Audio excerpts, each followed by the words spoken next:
सभी बच्चों को मेरा स्नेहाभिवादन। प्यारे बच्चों, आज हम लोग महान संत, महान भक्त कवि और समाज सुधारक तुलसीदास जी का जीवन परिचय के बारे में पढ़ेंगे। तो आइए हम लोग इनके जीवन परिचय की तरफ बढ़ते हैं। गोस्वामी तुलसीदास के जन्म के संबंध में विद्वानों में बहुत मतभेद है। गोस्वामी तुलसीदास के जन्म स्थान के संदर्भ में 3 मत प्रचलित हैं। मूल गोसाई चरित और तुलसी चरित में इनका जन्म स्थान राजापुर बताया गया है।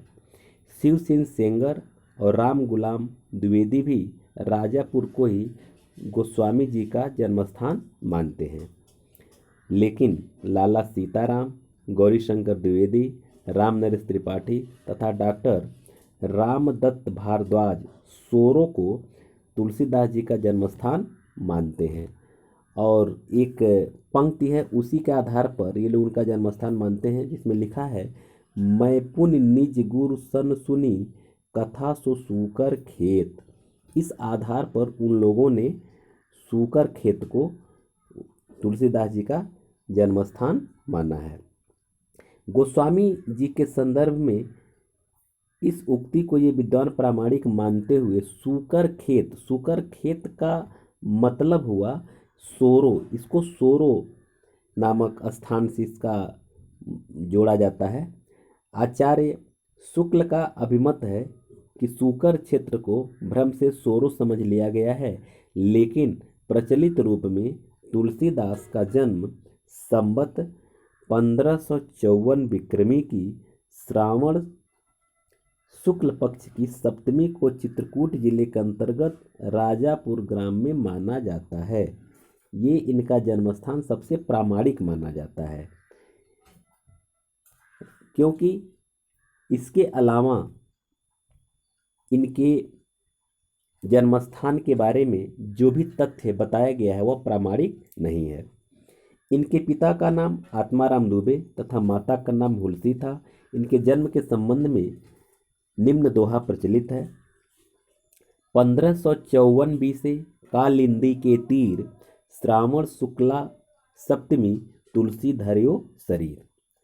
इनका जब जन्म हुआ तब ये 5 वर्ष के बालक मालूम होते थे। जन्म के समय ये 5 वर्ष के प्रतीत होते थे और इनके मुख में सभी दांत मौजूद थे, यानी जन्म के समय इनके मुख में सभी दांत थे।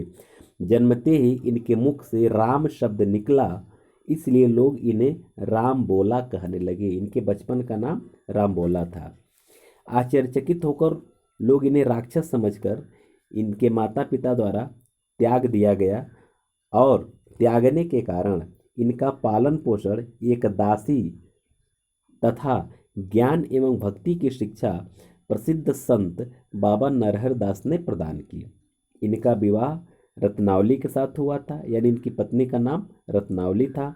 ऐसा प्रसिद्ध है कि रत्नावली की फटकार से ही इनके मन में वैराग्य उत्पन्न हुआ। कहा जाता है कि एक बार पत्नी द्वारा बिना बताए ही मायके चले जाने पर प्रेमातुर होकर तुलसीदास अर्धरात्रि में ही आंधी तूफान का सामना करते हुए अपने ससुराल जा पहुँचे। पत्नी ने इसके लिए उन्हें बहुत फटकारा। फटकार से इन्हें वैराग्य उत्पन्न हो गया। इसके बाद काशी के विद्वान शेष सनातन से तुलसी ने वेद वेदांग का ज्ञान प्राप्त किया और अनेक तीर्थों का भ्रमण करते हुए राम के पवित्र चरित्र का गान करने लगे। इनका समय काशी, अयोध्या और चित्रकूट में अधिक व्यतीत हुआ। संवत 1680 श्रावण कृष्ण पक्ष तृतीया शनिवार को 80 घाट पर तुलसीदास राम राम कहते हुए परमात्मा में विलीन हो गए। इनके मृत्यु के संबंध में निम्न दोहा प्रसिद्ध है। 1680 अस्सी गंग के तीर, श्रावण कृष्णा तीज शनि तुलसी तज्यो शरीर। ये राम के भक्त थे। इनकी भक्ति दास्य भाव की भक्ति थी। संवत 1631 में इन्होंने अपने प्रसिद्ध ग्रंथ रामचरितमानस की रचना आरंभ की। इनके इस ग्रंथ में विस्तार से राम के चरित्र का वर्णन है। तुलसी के राम में शक्ति, शील और सौंदर्य तीनों गुणों का अपूर्व सामंजस्य है। मानव जीवन के सभी उच्चादर्शों का समावेश करके इन्होंने राम को मर्यादा पुरुषोत्तम बना दिया। रामचरितमानस बड़ा ही लोकप्रिय ग्रंथ है।